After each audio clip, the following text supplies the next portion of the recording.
네, 안녕하십니까. 한국지방의회학회 24년도 학예 학술대회 주민자치 전체 세션을 시작하도록 하겠습니다. 저는 한국주민자치학회 사무총장 안영입니다. 네, 오늘 세션을 진행해 주실 자장님을 소개해 드리겠습니다. 오늘 자장님은 전영평 대구대학교 명예교수님이십니다. 전영평 교수님은 고려대학교에서 행정학을 전공하시고 미국 조지아대학교에서 행정학 박사를 받으셨습니다. 현재는 대구대학교 명예교수님으로 계시고요. 다음 달부터는 월간 주민자치 편집인으로 활동하실 예정입니다. 자장님을 박수로 맞이해 주십시오. 안녕하십니까. 방금 소개받은 전영평입니다. 지금 우리 시간이 좀 늦어져가지고 장황한 얘기 하지 않고 바로 우리 발표하실 윤왕희 박사님, 그 성균관대 미래정책연구원의 윤왕희 박사님의 교수님의 발표를 듣도록 하겠습니다. 윤왕희 교수님은 서울대학교 학사하시고 서울대대학원 정치학 박사하시고 오늘 발제는 읍면동 민주화 실태에 관한 연구, 주민자치 정치화를 중심으로 저 내용이 바로 정치화에 이제 키워드가 있는 것 같습니다. 오늘 발제를 듣기로 하겠습니다. 나중에 토론 시간에 소개하도록 하겠습니다. 감사합니다. 예, 안녕하십니까. 방금 소개받은 성균관대 미래정책연구원의 윤왕희라고 합니다. 오늘 한국 지방의회학회 학예학술대회에서 주민자치 관련해서 말씀을 나눌 수 있는 기회를 주셔서 고맙습니다. 혹시 이제 다른 이제 보통 유튜브로 시청하시는 분들이나 지방의회하고 주민자치가 어떤 관계가 있을까 좀 궁금해하실 수도 있는데요. 저는 이제 그 지방의회가 단체 자치와 주민자치의 중간에 위치해 있다 이렇게 생각합니다. 그래서 좀 전에 한국 시장군수협의회 회장님께서 말씀하셨지만 사실 지방자치가 30년 전에 시작됐지만 아직 지방의회의 비중이나 위상, 기능, 역할이 그때에 비해서 많이 강화됐다고 보기 어려울 겁니다. 그래서 아마 조금 이제 뭐 아쉬운 부분도 많은데요. 그거는 이제 지방의회의 문제라기보다 그 밑에 있는 주민자치 아래로부터의 역량과 관계가 있는 거라고 봅니다. 지방의회는 선거만 했다고 해서 구성되고 그게 어떤 힘을 받고 갈 수 있는 체제가 아니거든요. 그래서 밑에 주민자치라는 튼튼한 아래의 토대가 강해야 지방의회가 힘있게 역할을 부여받고 나갈 수 있다 이런 생각입니다. 그래서 그런 차원에서 주민자치부터 좀 제대로 고민해보자 이런 취지에서 좀 말씀드리고자 합니다. 사실 그 지방자치가 처음 시작됐던 30년 전이나 아니면 20년 전 주민자치가 시작된 20년 전하고 지금 상황이 많이 달라졌습니다. 디지털 시대가 됐고 시공간적인 구분이 거의 없어질 정도로 하나로 볼 수 있는 상황이 됐습니다. 근데 그래서 아래로부터 직접 민주주의에 대한 요구도 많아졌고 거기에 대한 기대도 컸습니다. 실제로 우리나라가 IT 분야에 제일 강국이기 때문에 뭐 사실 지금 재난 문자 같은 경우는 바로 모두 5천만 국민한테 동시적으로 이제 문자가 보내지는 상황이죠. 그래서 사실상 이제 온라인 민주주의, 디지털 민주주의 부분에도 많이 발전했고 실제로 직접 참여할 수 있는 공간이 많아졌다고 생각합니다. 그러면 그게 지금 어떤 형태로 발현되고 있는지 볼 필요가 있다는 생각입니다. 실제 이제 국회 국민 동의 청원 이게 활발하게 이어지고 있습니다. 근데 보면 제목을 보면 아시겠지만 대부분 대통령을 탄핵 소추하라 아니면 탄핵 소추를 반대한다 아니면 또 정청래라는 특정 국회의원 법사위원장을 해임해라 아니면 뭐 특정한 정당을 해산 심판 청구해라 뭐 이런 정도가 거의 몇십만, 몇백만 정도에 이르고 있습니다. 또 그걸 받아서 우리나라 국회는 실제로 대통령에 대한 탄핵 청문회를 진행하고 있고 그렇습니다. 이게 사실 100만 명 모인, 10만 명 모인 인원들이 전부 다 아래로부터 민주주의, 직접 민주주의를 한다고 생각하시는 분들일 겁니다. 근데 실제 의제는 밑에 우리의 생활과 전혀 관계없는 겁니다. 밑에 뭐 대통령, 국회의원, 아니면 중앙정당 이런 거에 대한 걸로만 모이고 있다 이렇게 볼 수 있습니다.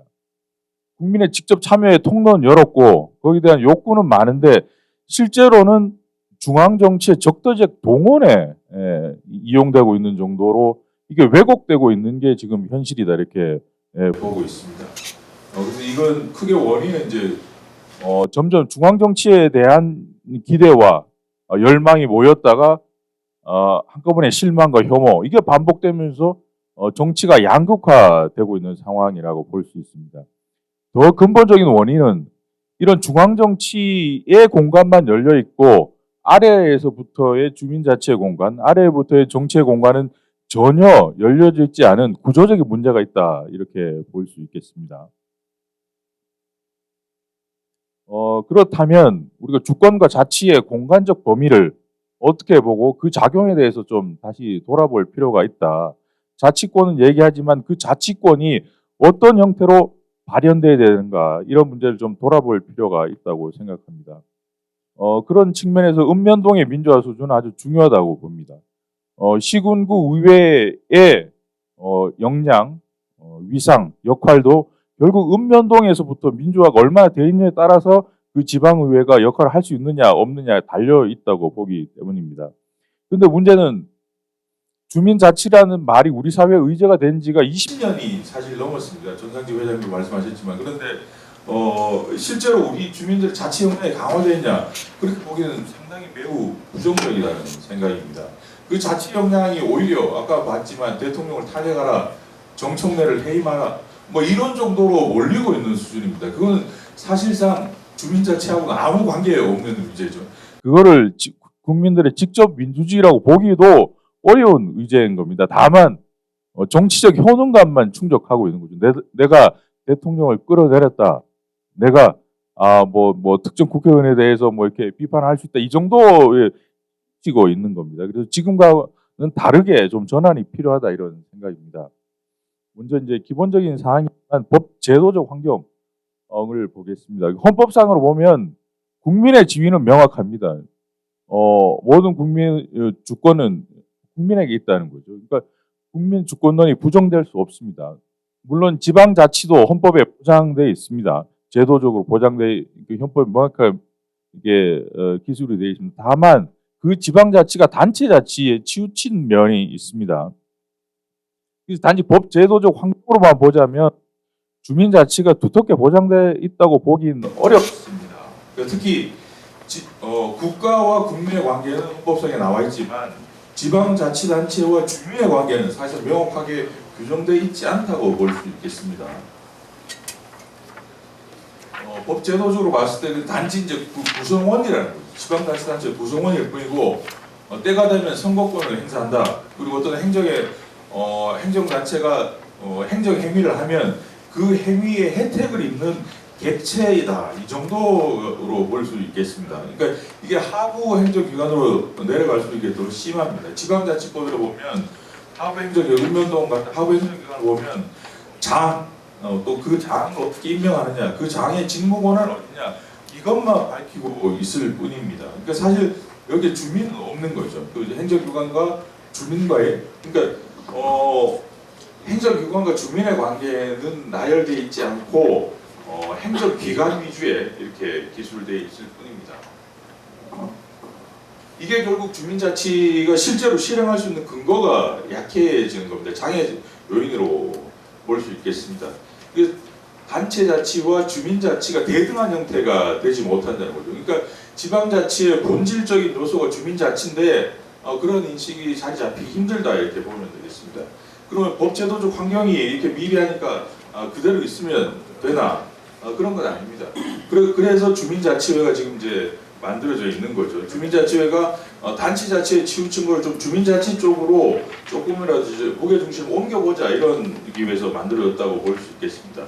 그런데 문제는 주민자치를 여전히 행정의 틀 속에서 사고하고 있다는 겁니다. 이제 직접적으로 얘기하면 주민자치를 단체자치의 원리 속에서 행하려고 하고 있다는 겁니다. 이게 상당히 안타까운 거죠. 주민자치의 판을 까는 것도 행정관청이고 행정이고 주민자치의 실행도 실제로 단체자치의 틀, 행정의 틀 속에서 실행하려는 모습을 보이고 있습니다. 그러니까 주민자치를 구성하는 주체가 행정기관인 거죠. 전상희 회장님이 계속 쭉 얘기했지만, 그래서 사실상 주민자치회까지도 행정기관의 하부기구로 간주하고 있습니다. 그러니까 주민자치 설치에서 주민이 주체가 되지 못한다는 문제가 있습니다. 그러면 이게 주민자치가 아닌 거죠. 그러니까 주민자치를 단체자치의 원리로 사실상 실행하고 있는 거다, 이렇게 볼 수 있겠습니다. 거기에는 주민자치의 표준조례안도 크게 이제 기능을 하고 있습니다. 사실상 이제 법적 구속력은 없지만 여기서 주민자치회가 시장, 군수, 구청장의 판단의 여하에 따라서 설치 여부가 결정되도록 되어 있습니다. 그리고 위원 위촉도 읍면 동장에 위촉하는 위원 선정위원회가 위촉하도록 되어 있습니다. 이거 뭐 당연히 이런 걸로 봤을 때 주민자치회가 아래로부터의 자발적으로 생성되는 주민들의 대표 조직으로 보는 게 아니고 행정관청의 행정기구화해서 통제하고 관리하겠다는 시각이 있는 거죠. 물론 행정관청에는 당연히 이런 시각을 가지겠죠. 그거보다 더 중요한 거는 주민자치를 하는 주체들의 문제인데요. 주체들이 이런 시각을 그대로 받아들이고 있다는 겁니다. 그러니까 그 틀 속에서 계속 진행되고 있는 거죠.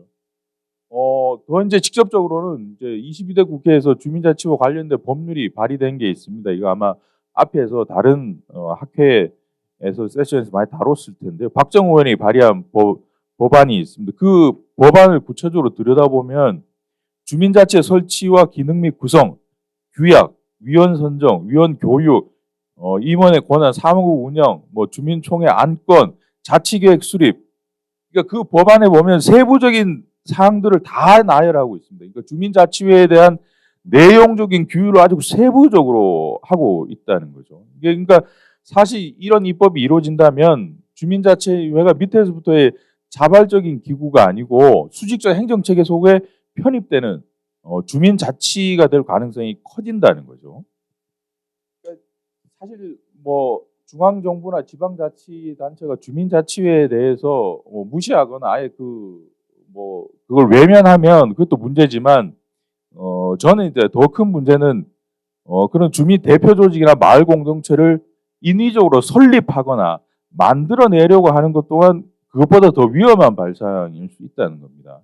특히 이제 서울시의 마을 만들기 사업 같은 거 이런 것도 많이 있었죠. 물론 그 뭐 좋은 효과도 있겠지만 또 지원관이라는 제도도 뒀습니다. 지원관을 넣어서 주민자치를 도와주겠다는 명분이죠. 근데 사실 이게 결국 궁극적으로는 주민의 자발성, 자주성, 자율성을 훼손할 가능성이 아주 크다고 봅니다. 그러니까 이런 자발성, 자주성, 자율성이 훼손된 관성이 계속 굳어지다 보면 결국 행정의 관여 그리고 타율적 종속이 심화될 수 있다는 거예요. 그러니까 주민자치회를 판을 깐 건 20년이 넘었는데 그 판이 사실상 이런 행정의 관여와 타율적인 종속에서 흘러온 그 관성이 어느 정도 굳어졌다. 그래서 주민자치를 하는 주체들까지도 그걸 거부하지 않는 상황까지 왔다는 거죠. 그러니까 이게 사실 주민자치가 원래부터 탄압하거나 억압해서 하는 것보다 더 위험한 수준이 아니나 이렇게 저는 보고 있습니다. 이런 상태를 좀 더 우려스럽게 만드는 게 정치적 중립에 대한 요구라고 봅니다. 실제 주민자치 표준조례 안에도 보면 정치적 중립이 있습니다. 그러니까 주민자치위원은 정치적 중립의 의무를 가지고 공직선거법 제60조 제1항 제7호에 따라 선거운동을 할 수 없다 이렇게 되어 있습니다. 법과 조례에서 그래서 대부분 다 주민자치에 대해 정치적 중립을 요구하고 사실 이제 정치적 중립이라는 게 약간 애매한 용어입니다. 학문적으로 정립되어 있거나 이게 정확히 어떤 의미를 하는지는 명확하지는 않습니다. 하지만 대부분 법문의 취지나 여러 가지 실제 운영으로 봤을 때는 특정 정당이나 정치인을 지지 반대하는 행위를 해서는 안 된다. 이런 취지로 아마 해석할 수 있을 것 같습니다. 근데 문제는 이런 취지로 해석되는 정치적 중립이란 그 용어체가 더 확장돼 간다는 겁니다. 여기서 그치지 않고 사실상 주민자치의 정치적 성격 자체를 완전히 부정하는 정도에까지 이른다는데 문제가 있습니다.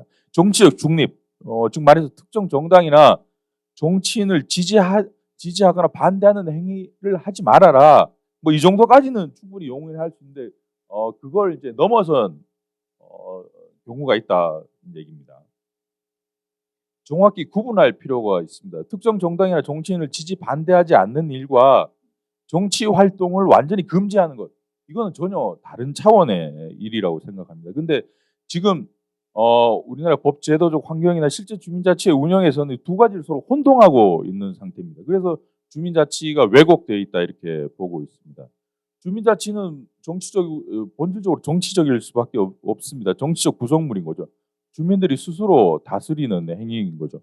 공동체 의사결정을 주민들이 스스로 하고 의제를 설정하고 거기에 대해 해결책을 찾고 이렇게 하는 과정 자체가 주민자치인 거죠. 근데 여기서 정치적인 성격을 빼버린다는 건 탈정치화한다는 건 사실상 본질이 빠진 허수아비로 만드는 겁니다. 그러니까 주민자치가 아닌 거죠. 근데 그 상태로 오랫동안 지속된 상태라고 볼 수 있겠습니다. 그러니까 지방 영역에서는 지방 수준에서 아직까지 정치 영역이 전혀 복원되지 못하고 있다고 볼 수 있겠습니다. 행정계층은 아주 촘촘하게 있습니다. 광역, 기초, 그 밑에 하부행정, 읍면동, 통리까지 행정계층의 작용과 인력이 다 배치되어 있습니다. 자치계층은 뭐 시군구 단위까지 되어 있지만 주로 정당으로 표상되는 이제 정치 영역은 광역시도까지밖에 없습니다. 지구단까지도 허용이 안 돼 있고, 그러니까 자치구, 이제 시군구 단위뿐만 아니라 그 밑에는 아예 정치의 영역이라는 게 공식적으로 인정을 받지 않고 있는 상황입니다. 그래서 조금 실제로 그렇다면 주민자치회가 어떻게 운영되는지를 좀 볼 수 있겠습니다. 그러니까 실제로는 기초자치단체장의 강한 영향력 아래에 있다고 볼 수 있겠습니다. 단체장이 당적이 뭐냐에 따라서 구성부터 운영이 다 달라진다고 볼 수 있는 거죠. 그러니까 사실상 당파적 구성에서 벗어나기 어려운 구조입니다. 주민자치회가. 그래서 제가 생각하는 바로는 정치적 중립이라는 게 특정 정치인이나 뭐 지지하다 그 차원을 떠나서 현재 당파적 배열 혹은 기성의 정치적 영향력 구조에서 그 구조에서 벗어나지 말라는 요구가 아닌가 생각됩니다. 만약 국민의힘이 이제 시장군수구청장이면 그 틀 속에 주민자치회가 구성되고 운영되는 거겠죠. 민주당이 이제 다른 당적, 민주당의 당적이면 그 틀 속에 진행되는 거죠. 그러니까 사실상 그렇게 되면서 기초단체장의 당적에 따라서 좌우되면서 그게 결국 중앙정당에까지 복속되는 효과를 보인다고 볼 수 있겠습니다. 그러니까 읍면동, 통리까지도 전체적으로 완전히 거대 양중앙정당에 복속되는 이런 형태가 됐다. 그래서 중앙에 대한 종속이 더 심화됐다 이렇게 볼 수 있겠습니다. 실제로는 주민자치위원들이 선거 시기가 되면 선거일 90일 전에 자치위원을 다 사퇴합니다. 사퇴하고 각 이제 자신이 소속돼 있는 정당의 후보에 선거운동원으로 활동을 합니다. 하고 선거 끝나면 다시 주민자치위원으로 복귀하는 거죠. 이게 상당히 좀 이해하기 어려운 부분입니다. 그러니까 선거 시기에는 주민자치위원 활동할 수 없는 분이 평상시에는 주민자치위원 활동을 하면서 정당 이해관계를 다 관철시키는 거죠. 그러니까 이게 상당히 이제 편법적이고 실제 운영에서는 정치적 중립하고 전혀 거리가 없는 거죠. 주민자치위원회 정치적 중립이 이렇게 달성될 수 있다고 전혀 볼 수 없는 상황입니다. 그러니까 오히려 중앙 정치를 양분하고 있는 거대 정당들이 주민자치에 매우 큰 영향력을 미치고 있는 상황이다 이렇게 볼 수 있겠습니다. 현실이 이런데 정치적 중립만 외치는 건 사실 주민자치 발전에 전혀 도움이 안 된다는 거죠. 그러니까 정확하게 구분해 보면 위에서부터 부과되는 정치적 영향력은 그대로 인정하겠다는 겁니다. 그런데 아래로부터의 자발적, 자주적, 자율적 정치는 허용하지 않겠다는 게 지금 주민자치회에 대한 정치적 중립의 요구의 본질이라고 봅니다. 그렇다면 사실 주민자치를 거부한다는 의미로 볼 수 있겠습니다. 그래서 정확히 선거 중립과 정치 중립을 구별할 필요가 있다는 거죠. 그러니까 선거 중립은 더 엄격하게 하되 정치적 중립은 사실상 없애야 되는 말이라고 볼 수 있겠습니다. 그러니까 정치적 중립을 요구하면서 주민자치를 하라는 건 본질과 맞지 않는 발상이다 이렇게 볼 수 있겠습니다. 그래서 결과적으로 읍면동 민주화는 선거 중립을 지키면서도 아래로부터의 정치가 어떻게 살아 움직일 수 있도록 하느냐 여기에 달려 있는 게 아닐까 이렇게 생각합니다. 지금은 사실상 편향된 선거기구로 활용하기 위해서 탈정치화시킨 역설적인 형태의 주민자치회라고 볼 수 있는데 이걸 정치적 공론장으로서의 주민자치회로 탈바꿈할 필요가 있다 이렇게 봅니다. 결국 이제 그 민주화는 행정 부문의 민주화와 정치 부문의 문제는 서로 연동되어 있다고 봅니다. 행정의 틀 속에서 아무리 민주화하려고 해봤자 그건 한계 속에 있는 거죠. 단체자치의 그 영역 속에서 빠져나갈 수 없는 부분이다. 그래서 정치적 기획이 뒤따라야 되고 행정 민주화가 정치 민주화가 서로 같이 가야 주민자치회가 제대로 기능을 할 수 있다 이렇게 보고 있습니다. 그래서 주민들이 행정의 객체가 아니고 정치의 주체로 거듭나도록 해야 한다 이렇게 보고 있습니다.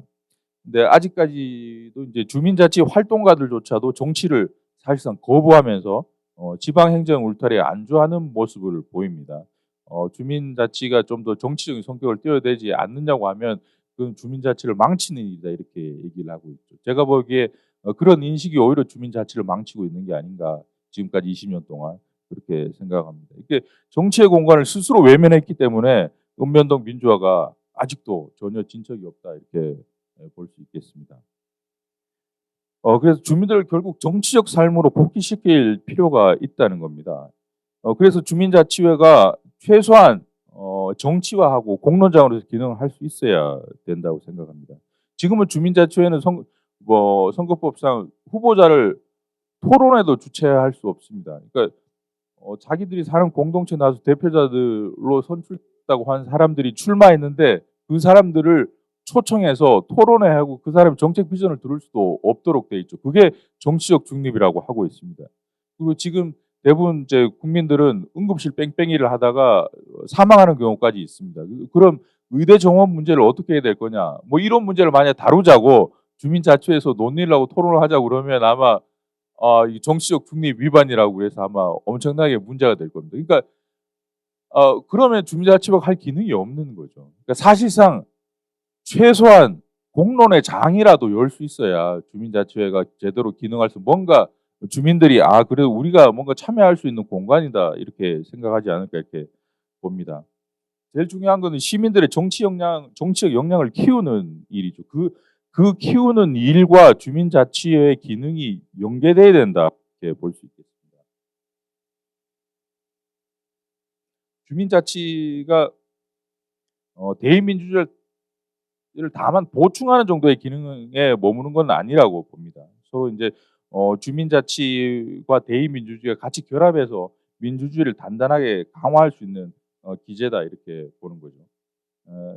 하지만 지금 아직까지도 주민자치가 이제 중앙 정치의 적대적 동원에 휩쓸리고 있을 뿐이라는 거죠. 그게 오히려 더 강화되어 있다고 생각합니다. 그게 아니고 자치적 시민들로 변화할 수 있도록 민주주의의 공간적 확장이 가능해진다 이렇게 보고 있습니다. 그래서 정치적 공론장으로서 기능하는 주민자치회가 대의제와 직접 민주주의를 단단하게 결합시키는 장치가 될 거다 이렇게 봅니다. 정상직 회장님도 계속 말씀하셨지만 읍면동이 처한 상황은 상당히 역설적입니다. 정치의 규모가 커지면 간접민주제로 가고 작아지면 직접민주제로 와야 되는데 읍면동에는 그 둘 다가 없는 상황입니다. 자치 권력도 작동하지 않고 심지어 간접민주제조차 적용되지 않는 거죠. 이렇게 된 데는 그걸 타개하기 위해서 고안됐던 주민자치회가 실제로 그 설계와 운영이 상당히 잘못되어 있기 때문에 이런 상태가 계속 지속되는 거다 이렇게 보고 있습니다. 아직도 주민자치회가 행정 관청의 하부 기구가 되어 있는 상태로 지방행정의 틀에 갇혀 있다. 이 부분이 중요할 것 같고요. 그래서 좀 더 선거 중립은 지키면서도 아래로부터의 정치가 살아 움직일 수 하는 채널로서의 주민자치회가 돼야 되겠다. 그래서 한국 정치를 좀 더 작은 단위로 작게 쪼개서 그 속에서 자체 주체들이 재발견되도록 할 수 있는 중요한 통로가 주민자치회가 될 수 있도록 주민자치를 좀 더 정치화 할 필요가 있다 이런 말씀을 드리겠습니다. 감사합니다.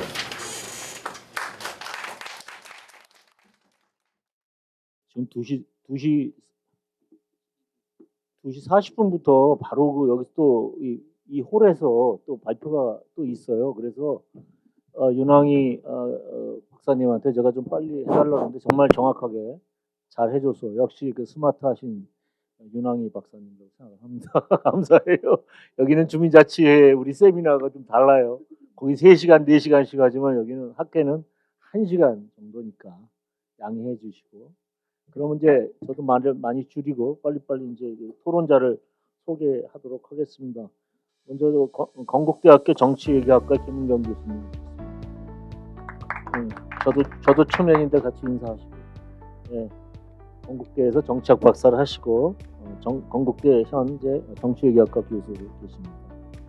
그다음에 조계원 교수님 소개하겠습니다. 고려대학을 나오시고 고려대학 정치외교 연구 교수입니다. 사회 보셨죠? 예, 예. 그다음에 서강대 정치외교학과의 조용호 교수님. 이번에도 뵀죠? 예. 이리대학에서 정치학 박사를 하시고 서강대학교 외교학과 교수, 정치외교학과 교수 계십니다. 오늘 윤왕희 박사님이 발표한 거는 크게는 2가지인 것 같아요. 읍면동 민주화가 잘 안 되고 있다. 그리고 그 정치 활동을 금지시키고 있는데 그걸 어떻게 우리가 그죠 봐야 될 것이냐 2가지인 것 같습니다. 오늘 토론문을 보면 또 그거에 대한 또 이렇게 말씀들이 쭉 있습니다. 그래서 이제 먼저 시간이 없으니까 김은경 교수님의 토론 5분 정도로. 예.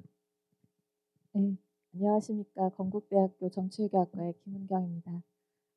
저는 좀 정치 참여와 관련된 연구를 많이 하고 있는데 여태까지는 그 투표 참여에 좀 한정해서 연구를 했었습니다. 그랬던 이유 중에 하나가 이 정치학에서 사실은 주민 참여와 관련된 주민 자치와 관련된 연구가 좀 많이 부족했던 것이 사실이고요.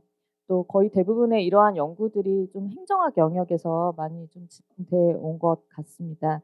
그래서 사실은 그 윤왕희 박사님의 여태까지 그 진행해 오신 그 주민자치와 관련된 연구를 제가 많이 참고를 하고 감사드린다는 말씀을 이 자리를 빌어서 드리고 싶습니다.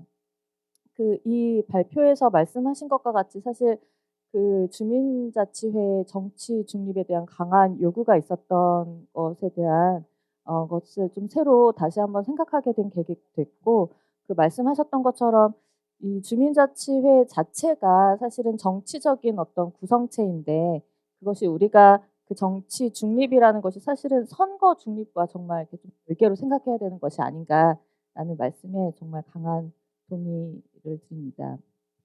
이 정치의 영역이라는 것에서 사실 이제 학생들한테도 이 지역 연계 수업을 통해서 이렇게 주민자치회에 참여하는 기회를 좀 많이 마련을 했었는데요. 그래서 사실 주민자치회의 회원으로 이제 활동을 하고 있는 친구들도 있습니다. 근데 그런 친구들이 저한테 오면은 항상 하는 말이 교수님 저는 이제 아래로부터의 민주주의를 좀 활성화시켜보는 것을 목적으로 좀 참여를 했는데 사실 주민자치회에 들어가 보니 그 내에 민주주의가 없더라. 이런 말을 굉장히 많이 하더라고요. 그래서 그것이 왜 그런가라고 생각을 했었는데 이 지금 발표를 들으면서도 제가 그 원인을 좀 발견할 수 있었습니다. 사실 이 주민자치를 구성하는 주체 자체가 행정기관이고 또 행정의 하부기관으로서 작용을 하기 때문이 아닌가라는 생각을 했고요. 그렇다면 이렇게 위에서부터 만들어주지 않으면 주민들의 어떤 아래로부터의 모임 구성이 정말 없는 것인가 라는 생각을 해보면 제 개인적인 경험으로는 그렇지 않은 것 같거든요.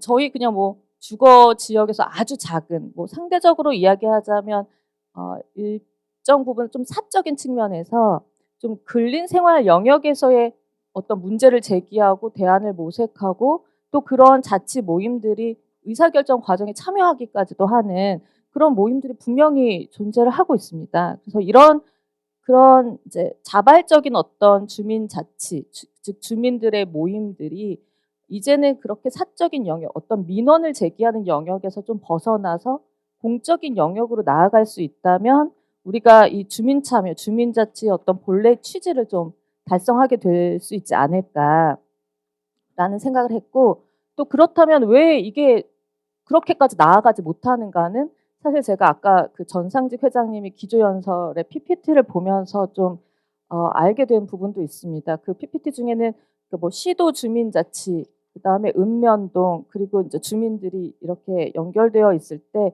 우리가 사실 읍면동 부분의 주민자치가 좀 부재하다라는 그런 기조 연설을 듣기도 했고 또 윤 박사님의 어떤 발제에도 사실은 그런 것들이 문제다라고 지적을 해주셨는데 간단히 좀 먼저 질문을 드리면 그렇다면 그 읍면동의 주민자치를 그렇게 활성화시키려면 어떤 공적인 영역에서 좀 더 자발적인 모임으로 구성할 수 있도록 하려면 어디서부터가 우리가 좀 개선이 필요한 것인지 좀 여쭤보고 싶습니다.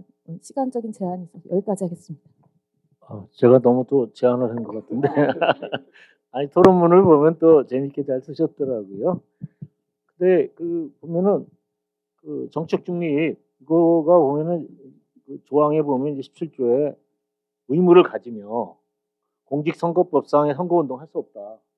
그럼 어디에 방점이 있냐? 그러면 의무를 가지며 이거는 선언적인 거예요. 그래서 이거 처벌 조항이 없을 것 같은데 핵심은 선거운동을 할 수 없다. 이거를 지금 우리가 문제 삼아야 될 것 같습니다.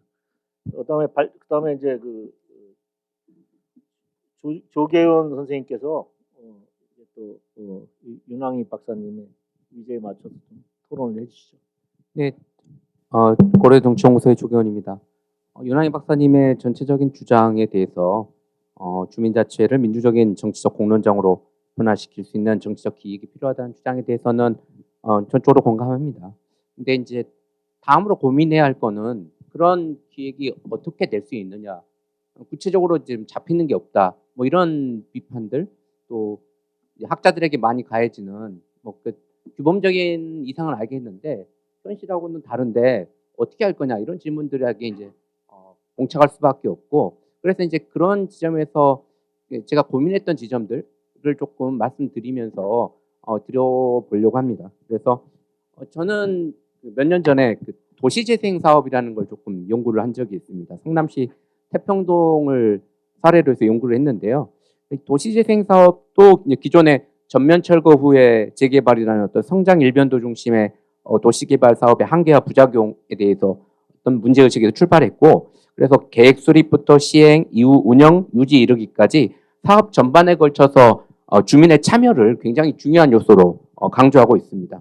그런데 주민의 참여에 기초해야 한다는 당위에서 출발하고 있음에도 불구하고 지금의 시행했던 모습은 어떤 경직화된 참여만 있고 실제로는 주민 참여를 이끌어낼 수 있는지에 대한 고민이 결여되어 있다는 것이죠. 그래서 대체로 도시재생대학, 선진도시답사, 주민 옥숍, 주민 제안 사례 이런 것들이 거의 똑같은 형태로 반복돼서 이루어지고 있습니다.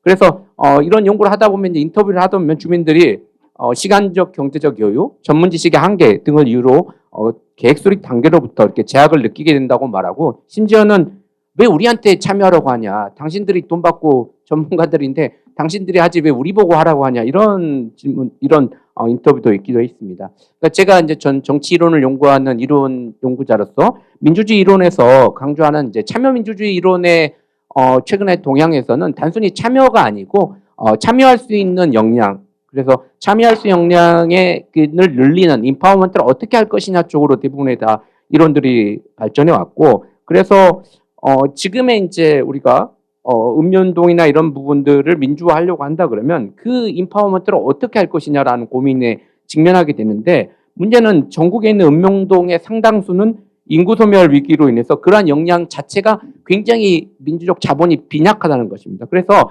지역사회의 내재적인 역량이 빈약할 경우에 주민들에게 뭐 교육을 하거나 어떤 계몽이나 이런 걸 통해서 주체의 역량을 강화하려고 해도 일회적인 참여에 그칠 뿐 이게 지속적인 참여로 이어지지 않는다는 문제에 봉착하게 됩니다. 그래서 이제 아마 주민자치학회에서 여러 가지 세미나도 진행했고, 그런 데서 제가 이제 읽었던 내용들 중에는 많은 선생님들께서 주민자치회의 실효성을 높이기 위해서는 기존의 그 주민자치회의 구성 방식을 굉장히 다양화시켜야 된다. 그래서 대도시, 중소도시, 도농복합도시, 농촌지역 등의 지역별로 큰 차이가 존재하는데 그걸 기계적으로 똑같은 형태로 주민자치회를 한다는 것은 문제가 있다.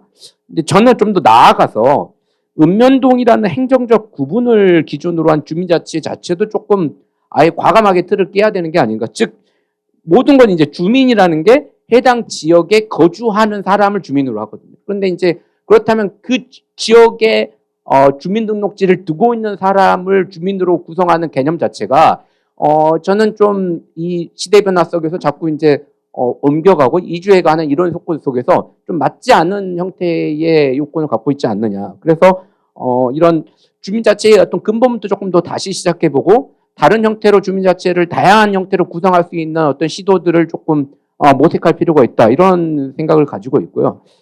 다른 하나는 이제 주민자치를 구성한다 그래도 도대체 주민자치가 뭘 하느냐라는 문제에 있어서 그게 굉장히 모호하다라는 거죠. 뭐 예산을 만들 수도 있고 뭐 하지만 실제로 보면 할 일이 딱히 없기 때문에 관에서 내려오는 거라든지 이런 것만 하는 정도의 역할만 하고 있는 게 아닌가라는 생각이 들어서 제가 작년에 이제 영국의 탄소 중립 사례를 연구를 했는데 영국을 보니까 저는 이제 제 선입견으로는 영국의 지방자치가 굉장히 잘 돼 있는 나라라고 생각했는데 실제로 그렇지 않더라고요. 그래서 영국도 중앙이 너무 강해가지고 지방자치가 잘 안 이루어져 있었고 그래서 지역 간의 격차가 너무 심각해서 영국에서 상당히 문제가 되고 있었습니다. 그래서 영국에서는 탄소 중립 정책을 이제 본격적으로 시행하면서 이걸 그 지역 간의 지역 격차를 해소하는 일환으로 이걸 만들려고 하는 시도를 하고 있고 그걸 이제 레벨링업이라고 부르는 정책을 추진하고 있는데요. 이런 입장에서 영국 정부의 기본적인 입장은 지방 정부와의 협력의 장, 지방이 이제 나서서 이 탄소 발자국을 줄이기 위한 노력들을 해야 된다. 그리고 그런 기금 같은 것들을 지방이 활용해서 지역의 산업 전환이라든지 이런 것들을 지방에서 할 수 있도록 하는 역량을 갖추도록 하는 접근을 지원하는 방식을 하고 있는데요. 그래서 각 지역별로 탄소 배출량 감소를 의무량으로 주기보다는 지방 정부가 주도하에서 자율적으로 지방에 맞게 탄소 중립 정책을 펴도록 하는 정책을 취하고 있습니다. 그래서 한국 정부도 만약에 주민자치회가 뭔가 역할을 조금 더 부여한다 그러면 주민자치회를 구성하는 방식을 통해서 지금의 이제 우리도 탄소중립법을 통해서 각 지자체가 탄소중립 이걸 계획을 세우고 하는 역할을 하도록 돼 있거든요. 그런데 그걸 실제로 구체적으로 어떻게 해나갈지는 사실은 지방자치단체장에 거의 맡겨져 있는 상황인데 이런 부분들을 조금 더 지역의 참여를 끌어내서 탄소중립 정책을 주민들로 하여금 할 수 있는 방안들을 주민자치가 할 수 있도록 하는 어떤 시도 같은 걸 해보면 어떨까라고 하는 좀 터무니없다고 들릴 수도 있는데 그런 어떤 이런 계기를 통해서 주민자치가 뭔가 할 수 있는 실질적인 일들을 조금 부여해가는 것에 대해서 한번 생각을 해봤습니다. 이상입니다. 네. 탄소 중립을 가지고 이제 예를 들어서 말씀을 하셨는데 저도 그 행정학을 전공했으니까 저도 이제 지방자치나 우리나라에서 아마 지방자치하고 시민 참여 이런 거를 과목으로 설정해서 하는 거는 아마 행정학밖에 없는 것 같습니다. 저도 그 오랫동안 강의를 하고 했는데 시민 참여하고 주민자치는 좀 다른 거예요. 똑같은 이제 탄소 중립을 한다고 그래도 지금 우리 조 선생님 말씀하신 거는 어떻게 보면 시민 참여를 말하는 건데 시티즌 파티시페이션하고 시티즌 오토노미하고는 좀 다르다.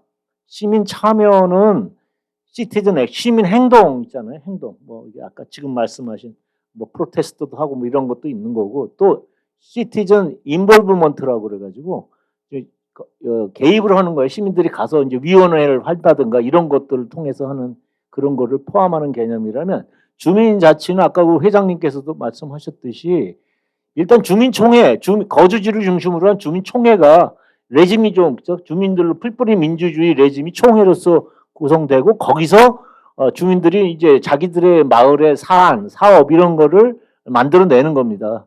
그렇기 때문에 조금 차이가 있고요.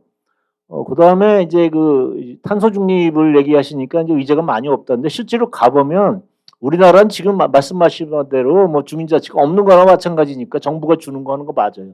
그러나 제가 연구한 바에 따르면은 저기 버먼트 뉴잉글랜드의 그 버먼트주의 그 엘모타운 같은 데는 정치적 의제돼요. 뭐 우리가 핵무기 제조를 우리는 거부하겠다. 뭐 이런 등등의 정치적인 활동도 하면서 뭐 그다음에 포용 정책을 하겠다. 우리 마을에서 뭐 이런 것도 선언하기 때문에 정치적 활동도 하는가 하면 일본의 경우에는 상당히 상호 관하고 민하고의 자치성을 가지면서도 하기 때문에 제가 늘 인용하는 건데 걔네들이 그분 아까 정례회에서 가지고 있는 그 사안이 한 4, 50가지가 돼요. 그렇기 때문에 저는 그걸 항상 우리나라 주민자치에서 왜 자꾸 바제회하고 뭐 탄소 중립하고 이런 식으로 해서 새마을운동 비슷하게 하냐. 일본 걸 참여해봐라. 일본 거에다가 우리가 할 수 있는 거 몇 개 더 하면 된다. 예를 들어서 게시판 정리한다든가 독거노인을 방문해서 뭘 체크를 한다든가 이런 일들이 많아요. 뭐 교통신호 한다든가. 그래서 선진국의 사례를 보면 그것 얼마든지 좀 있을 수 있다고 생각을 하고요. 제가 말을 많이 안 되니까. 그다음에 그 조영호 교수님 해주시죠. 네, 안녕하십니까. 오늘 초대해 주셔서 감사합니다. 말씀 아주 잘 들었습니다. 특히 윤왕희 선생님의 발표를 들어보면 이제 지금 주민자치의 이제 법제도적 실태가 이제 굉장히 열악하다. 더 나아가서 이게 이제 좀 개선되기 위해서는 주민들의 이제 정치 활동을 이제 허용을 하면 그것이 아래로부터 이제 좀 좋은 일이 일어날 것이다. 뭐 이런 이제 가버넌스의 체계가 좋아질 것이라는 말씀을 해주셔가지고 이제 뭐 대체로 동감하는 내용이 있긴 하지만 저는 좀 다른 관점에서 이 주민자치라기보다는 지방 분권이 좀 왜 필요한가라는 좀 말씀을 좀 몇 가지 드리도록 하겠습니다.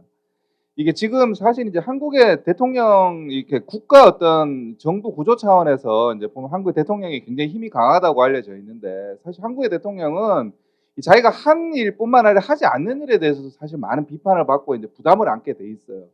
그래서 대통령이 한국이 이제 보면 헌법적인 권한은 실제로 많지 않, 다른 나라에 비해서 과도하게 많다든가 이런 건 아니에요. 근데 보면은 이제 대통령으로 어떤 정치 혹은 뭐 사회 경제가 많이 집중화되어 있다 보니까 이제 대통령에 대한 불만이 이제 모빌라이즈가 되고 그것이 이제 조기에 레임덕이 발생하게 되고 그것이 이제 일종의 문제가 막 생기고 있는데 이제 이런 걸 방지하기 위해서 보면은 이제 이 수평적인 견제를 하기 위해서 이제 의회나 국회의 힘을 강화하자, 상권 분립을 강화하자라는 의견이 있고 아래로부터 이제 선거를 뭐 국회의원 선거, 지방선거 혹은 뭐 중간선거까지 둬서 이제 견제를 하자라는 의견들이 있는데 이 국가 정부 차원에서도 보면 이제 위아래를 중앙과 지방을 분화시켜 가지고 대통령이 이제 받게 되는 과도한 어떤 이 부담을 줄이고 또 대통령 또한 이 인간이기 때문에 이제 이 군이라든지 혹은 뭐 지역에서 나타나는 문제점들에 대한 정보도 사실 별로 없을 것이고 또 문제가 있다고 하더라도 그게 인입이 안 되기 때문에 사실은 그것에 대해서 정확한 어떤 뭐 지시랄까 혹은 뭐 대책을 세우기는 쉽지 않을 거예요. 그럼에도 불구하고 보면 대통령이 뭐 보면 지역에 문제 있으면 이제 이 대통령에 대한 비난까지 이어진단 말이에요. 그렇다면 대통령의 이 이제 부담을 좀 줄여지기 위해서 혹은 대통령을 보다 인간적 일을 할 수 있도록 좀 보장하는 관점에서도 이 지방 분권을 과감하게 좀 이제는 좀 내려놓을 필요가 있습니다. 이 한국은 특히 대통령과 단임제다 보니까 이 자기가 가지고 있는 권한 혹은 보이는 권한, 보이지 않는 관행들을 이제 최대한 활용해가지고 5년 안에 뭔가 성과를 내려고 하다 보니까 또 이게 이제 장기적인 문제점이라든지 이런 것들을 좀 해결하지 못하고 또 중간에 실패하고 이런 일들이 보면은 특히나 2000년 이후로 이제 많이 나타나는 것 같아요. 이건 사실 국가적 거버넌스 크라이시스뿐만 아니라 사실은 우리나라 지방에 있어서도 문제가 같이 이제 파생되어 막 이어지는 것 같은 생각이 듭니다. 그런 점에서 이 분권이 좀 필요하다는 생각이 들었고요. 이 또 지금 중앙 집중적인 정치에 이제 이게 계속되는 이유는 이 정치 과정적 차원, 이 정당 정치 차원에서도 사실 이게 계속됩니다. 왜 그러냐면 한국의 양대 정당이 이제 2000년대 초반에 이제 총재형 정당, 3김의 총재형 정당을 이제 개선하자 뭐 이러면서 이제 돈명문하마라고 그래서 지구당을 다 없애버렸단 말이에요. 동시에 이제 보면은 이제 국회의원들이 이제 그 당시에 바로 했던 일이 뭐냐면은 지방 의원들에 대한 이제 공천을 이제 줘버렸어요. 그때는 이제 지방 의원들을 뭐 공천을 줘야 되느냐 안 된다 뭐 중앙 정치에 종속된다 이런 의견이 있었지만 어쨌든 이 입법의 권한을 가지고 있는 사람들이 국회의원들이다 보니까 이제 국회의원들이 지구당이 없어지게 되면 이제 자기의 손발 수족이 없어져 버리는 거거든요. 그러다 보니까 이제 공천권을 매개로 해서 이게 지방 의원들을 일종의 약간의 자기의 수족처럼 이렇게 손발처럼 쓰기 위한 일이 있다 보니까 이게 지방 의원들도 보면은 중앙에 대해서 뭐 이재명이 문제라는 둥, 대통령이 문제라는 둥, 한때는 뭐 대통령이 전남에 방문했는데 전남에 있는 의원들이 뭐 대통령 외면해 버린다는 둥 이런 식의 이건 지방에서 선출된 의원들이 지방의 문제에 대해서 신경을 쓰고 지역의 어떤 천착해서 일을 하기보다는 고개를 들고 이제 이 중앙 정부를 이제 생각하는 좀 어떻게 보면 이게 지방 정부에 도움이 안 되는 것이고 또 정당 정치도 사실 이게 왜곡되는 거란 말이에요. 그러니까 지금 지구당을 이제 부활시키자 혹은 정당의 이제 지역 브랜치의 파티 챕터라고 그러는데 이거를 좀 만들어서 정당 정치를 좀 복원시키자라고 하는 의견이 있다라면 과감하게 이제 지역 정치는 약간 공천권을 좀 포기하면서 좀 이렇게 나눠주는 좀 이렇게 그러니까 자유롭게 해주는 거죠. 리버레이트를 시켜줄 필요가 있다라는 생각이 들고요. 그렇게 했을 때 좀 지역 정치가 살아날 수 있는 이제 모멘텀이 생길 수 있을 거라는 생각이 듭니다. 마찬가지로 이제 연관해서 저는 이 마을 자치, 마을 중심제에 대해서 이걸 실천함에 있어서 저는 약간 비판적인 이제 이거 뭐 동의하면서도 약간 비판적인 의견을 좀 드리고 싶은데 한국 정치가 워낙 중앙 중심제, 대통령 중심제, 양대 중앙 정당 중심제로 이어지고 있다 보니까 거기에 대한 한편 반발로서 마을 자치 중심 이런 식의 좀 다른 극단의 좀 논의가 이제 필요하다는 이게 의견이 있는데. 저는 이게 또 과연 마을 자치, 주민 자치를 원하는 아래로부터의 어떤 요구랄까요? 그런 운동이 있을 거라 생각해 보면 그게 좀 별로 없는 것 같아요. 가령 이제 민주화가 필요하다고 생각하면 민주화가 안 돼서 문제라고 생각하는 사람도 있으면 그걸 뭐 시위를 한다든가 불만을 제기한다든가 심지어 뭐 목숨을 내놓는 좀 그런 운동이 있었을 때 이제 이 민주화가 되는 것이라면 지방자치도 보면 아래로부터 이게 문제다. 이게 막 정말 큰 문제라고 하는 좀 이 무브먼트가 일어나야 되는데 그런 무브먼트가 마을이라든지 주민자치 차원에서는 별로 없는 것 같아요. 대신 지방 분권 혹은 이제 지방의 자치 차원에서는 그 문제 제기가 많기 때문에 그 단위에서 좀 일어날 필요가 있는데 이제 지금 제가 이 말씀을 드리냐면 한국 사회가 이제 이 주민들의 이제 정치 운동도 사실 허용이 안 되긴 하지만 이 한국 사회의 어떤 정치라고 하는 상부 구조가 실제로 하위 생활 경제 이 단위와 이제 이 부조형을 이루는 것 같아요. 이 말은 무슨 말씀이냐면은 한국 사회는 이미 이제 어떤 뭐 국민 총생산이 2천조 원이 넘을 정도로 이제 노동조합이라든지 자영업자라든지 혹은 이제 사회 부문 심지어 뭐 종교단체, 교회 뭐 이런 그 안에 사실은 마을이라든지 이제 지방도 있는 것 같아요. 그렇다면 한국에서 이제 정치적인 이 활동을 못하게 만드는 것은 마을이나 주민뿐만 아니라 사회에 조직화된 부분들도 이제 이 허용이 안 되고 있는 거거든요. 그렇기 때문에 한국 사람들은 선거를 하지만 실제로 우리 조직이라든지 우리 단체에 문제가 생기면 이 선거보다는 이제 이 광화문을 간다든지 정치 바깥에서 이제 그 문제 제기를 제기함으로써 사실은 정치의 효과성이 더 떨어지는 거죠. 그래서 이제 마을 자치 혹은 주민 자치의 어떤 정신을 살리고 그것의 원칙을 이제 밝히고 연구하는 어떤 이걸 전통을 복원하기 위한 지식을 축적하는 것과 더불어서 21세기에 산업화되고 혹은 탈산업화로 나아가는 한국의 어떤 사회 경제적인 토대에 맞는 정치 단위에서 자치와 혹은 이제 정치가 어떻게 가능할 것인가를 좀 재조정하는 혹은 업그레이드하기 위한 좀 차원에서 좀 접근한다라면은 마을 자치, 주민 자치도 필요하지만 요것보다는 좀 한 단계 좀 이렇게 나아간 단위에서의 정치 활동을 좀 허용해주기 위한 좀 움직임이 필요하지 않을까라는 말씀을 드리면서 제 토론을 마치겠습니다. 아이고 시간을 많이 못 드려 정말 죄송합니다. 예, 감사합니다. 근데 그 윤왕희 박사님한테 질문을 하나 하고 싶은데 여기는 의회학회고 뭐 정치학 전공을 많이 하시니까 그런 말씀들이 이제 정치 쪽으로 많이 가는데 지금 주민자치회의 풀뿌리 민주주의가 왜 나오겠어요? 그 왜 지금 해야 된다고 저도 그런 글을 좀 생각하고 쓴 적이 있는데 이게 중앙정치, 정당정치, 의회정치, 예? 분권에 대한 이게 실패. 이게 실패잖아요. 그래서 그 대부분의 선진국에서는 우리 의회 정치라든가 중앙 정치에 대한 아주 혐오라든가 그런 거예요. 그러니까 아까 말씀드렸듯이 시민 참여는 액션을 할 수 있고 인볼브먼트 할 수 있어요. 그거는 우리가 조직을 만들어서 하면 되는 거예요. 그렇기 때문에 그 영역이고 이 주민자치라는 거는 그러한 그 정치적 활동이라든가 이런 하여튼 이런 지금 아까도 뭐 오셨지만 뭐 의회는 의회가 잘났다고 그러고 국회는 국회대로 뭐 자체장 이런 것들이 주장하는 그 워싱턴 정치와 또 그 의회 정치의 아주 그 이익 집단 정치 이런 실망 때문에 주민들이 자기 마을을 지키고자 하는 거거든요.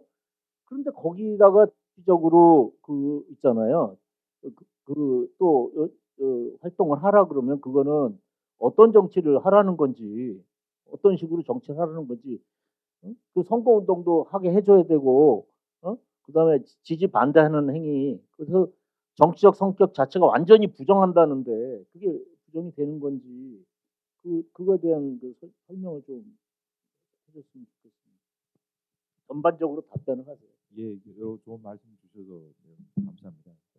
제가 생각하는 건 이제, 구체적인 뭐 어떤 솔루션이나 이런 것은 없더라도 지금 있는 것에서 방향의 전환에 대한 사고 그리고 방향 전환에 대한 동의만 이루어질 수 있어도 크게 이제 주민자치의 이 본질적인 모습이 달라질 수 있다고 생각합니다. 김 교수님 말씀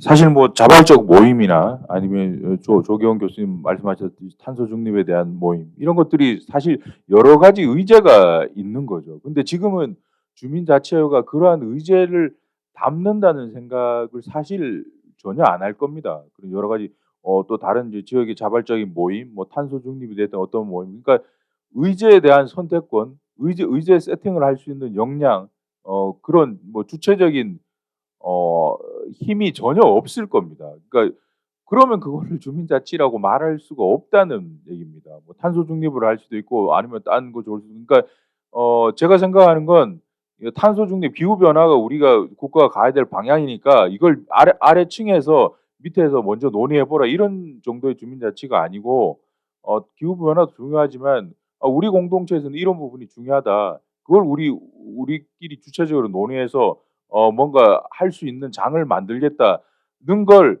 스스로 세팅하고 스스로 결정하고 스스로 행위할 수 있도록 그런 공간을 열어줘야 된다는 생각입니다. 그게 그렇게 되면 그게 이제 다른 중앙 정치나 뭐 중앙 정부, 의회 정치의 저 나쁜 행태를 위해서 우리 마을을 지키기 위해서 우리 마을을 소극적 의미에서 이제 우리 마을을 방어하는 정도의 주민 자치가 아니라 우리가 원하는 그 공동체를 위해서 적극적으로 뭔가를 만들어 나가는 형태의 주민 자치로 바꿀 수 있다는 거죠. 그렇게 되면 금방 달라질 수 있는 건 이런 거라고 생각합니다. 지금은 주민자치회가 중요한 일을 하는 데로 생각을 안 하죠. 그래서 플랜카드를 걸어서 뭐 여기에 모집을 하고 위원을 모집하거나 뭐 추첨한다고 그래도 잘 아무 관심도 안 가질 겁니다. 왜? 사람들은 중요한 일을 하지 않으면 거기에 대한 관심이 떨어집니다. 지금 주민자치는 물론 축제도 중요하지만 축제도 기획하고 주로 행정의 빈틈을 조금 우리가 더 보완해서 더 잘 살기 위한 방법이 뭘까 이런 정도의 고민. 물론 그것도 중요하지만 그것만으로는 주민들이 스스로 중요한 일이라고 생각하지 않는다는 겁니다. 그래서 그럼 실제로 중요한 일이 뭐고 우리가 뭘 만들어 가야 될지부터 직접 논의를 하고 그럴 장을 만들 필요가 있고 그 주체가 주민자치회가 돼야 된다는 거죠. 그 속에서는 말씀하신 대로 자발적 모임도 있을 수 있고 여러 의제도 있을 수 있습니다. 그거를 직접 세팅하면서 어레인지하면서 해나갈 수 있는 역량을 갖춰 나가야 된다. 물론 아주 오랜 시간이 걸릴 겁니다. 10년, 20년 뭐 더 오래 걸리겠죠. 그럼 시작하지 않으면 그 오랜 시간은 절대로 줄어들지 않는다는 겁니다. 먼저 그 방향의 전환이 중요하다는 생각입니다. 주민자치회가 행정의 툴로서 행정을 보완하는 조금 행정에 부족한 걸 우리가 뭐 하는 정도의 그런 정도의 기능이 아니다. 주민자치기구는 분명히 정치적인 기구, 정치적인 활동을 있고 우리가 스스로 결정하고 아젠다를 만들어내고 실행할 수 있는 기구라는 방향의 전환이 아주 중요할 수 있다. 이런 말씀을 좀 드리고 싶습니다. 감사합니다. 시간이 거의 다 됐는데 주민자치는요, 제가 볼 때는 병원으로 말하면 시민 참여는 예를 들어서 분권 운동이다, 아니면 무슨 환경 운동이다, 탄소 중립이다 이런 거는 한 가지 의제를 갖고 하는 전문 병원이라고 말할 수 있어요. 내과, 이비인후과. 그렇지만 주민자치는 종합병원이에요. 작지만 종합병원이다. 마을에서 일어나는 모든 사안을 전부 다 이렇게 랩업을 해가지고 주민들이 모여서 그걸 얘기를 해서 의제도 만들고 그걸 할 수 있고 하는 거지. 축제하는 게 그게 어떻게 축제하는 것도 물론 들어가지만 축제 시민운동 그렇게 할 수도 있겠지만 축제를 포함한 모든 것들 있잖아요. 그러니까 일본을 보면 일본 사람들은 생활에 자기들의 마을 생활에 관련된 주제만 한 4, 50가지 뽑아가지고 그걸 하고 있어요. 그 조그만 종합병원이 마을에 생긴 거고 뭐 환경운동이나 복지운동이나 분권운동 할 사람도 조직해가지고 그거는 시티즌 파티시페이션에서 액션할 사람은 액션하고 정부에 가서 인볼브 할 사람은 인볼브하고 그러나 주민자치는 풀뿌리로서 이거는 그죠? 이 총회 이런 주민들이 모이는 장소에서 자기들의 문제를 자기가 해결하는 그죠?